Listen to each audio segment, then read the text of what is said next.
Hi, this is Peter. Hi, this is Sandra. And we are medievalist.net. And we're going to be talking about the third episode of Full Metal Jousting today. Yeah, it's now we're starting to get into some kind of heavy competition. And by the way, your team lost. I think we're both black today. No, I'm always cheering for the red team. You're always cheering for the black team. Okay. But we saw our first double unhorsing, so ouch. But otherwise, I thought it was a pretty good episode. I really liked it, actually. So we got another kind of competition. They brought like another two guys out to kind of fight it out. That was the last half of the show. The first again was another showing kind of training and stuff, and I guess we saw a bit of reality TV too. Yeah, I thought this was my favorite of the jousts. It was Joe McKinley on the black team and Josh Avery on the red team. And it was so evenly matched. It was like really enjoyable to watch because it was close. Yeah. It wasn't like one was killing the other. And also these guys were regularly hitting each other. Like as the way they were describing, they were doing what they wanted to do. Just which is strike that center, break the lance if you can, unhorse the guy.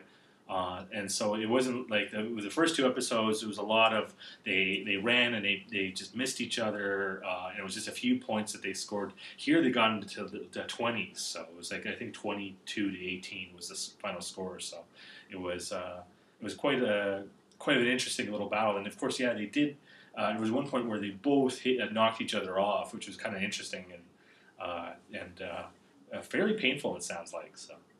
Yeah, I wouldn't want to be unhorsed after looking at it, that's for sure. I also really enjoyed, in every episode, there seems to be like a little learning thing that they go into where Shane takes like 5 minutes to explain what's going on. So he explained the concept of, what was it called, the forgiveness pass, where if they sense that like a pass is unsafe, they can just kind of hold up the lance, and then the other guy holds up the lance, and it's like kind of like a get out of jail free card. Nobody's going to hit anybody. We redo the pass over again. And there were other things that there was another one that he was talking about earlier. Oh yeah, they were talking about kind of some of the techniques on riding, and you just when you are about to make the hit, like where you should be on your saddle, like just having kind of the leg, seating legs straight down, because if you're kind of too far back, that's when you get hit. You will fall backwards if you don't have that kind of balance. So I like how they kind of especially with the rules, because this is obviously a lot more a complicated sport than just two guys running past each other trying to hit each other. Lance, there's a lot of kind of little rules and stuff like that, and they haven't kind of put it like all in the first episode where they give you a ton of different things and tell you this and that and this and that, but they say, when the situation comes up, say, okay, this is what happened. So it's a nice way to kind of bring that through in. And also, I really do like how they kind of explain the strategy, because it makes you understand, the techniques that are involved. Yeah, the seating thing too. I like that. I had no idea that when they were charging at each other that they had to let go of the reins as they're making the hit. Otherwise, they get points deducted, or they could hurt the horse. And then they have to re-grab the reins again to stop themselves. This is really interesting pointers. And yes, now, moving on to your other point about the reality TV. Guys, let's face it, this is fun, it's jousting, but it is a reality TV show. So there's going to be a little bit of drama. And the only thing I have to say that my complaint this week is that it felt forced. It was like inserted. It was like all of a sudden it's like break to commercial, drama in the red team. And you come back and it's Mike arguing about a grocery list. Really? Like, no, really. Yeah. It was just, it was like lame, Peter. Oh, I didn't care for it. Like in a sense, yeah, it was like that.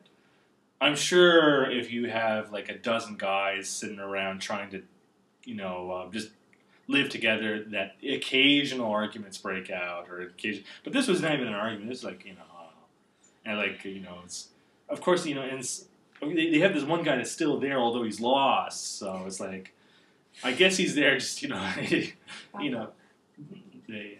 just, he's backup.